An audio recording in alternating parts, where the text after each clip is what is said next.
Do chiropractic adjustments hurt? Most people are surprised by how gentle chiropractic care actually is.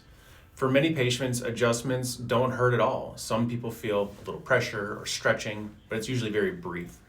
Many feel looser and more relaxed after their treatment. If an area is already sore, it may feel tender at first, kind of like after exercising, but that typically fades very quickly. We also have gentle options for people who prefer lighter techniques. If pain has been your worry, let us know. Your comfort always comes first with us.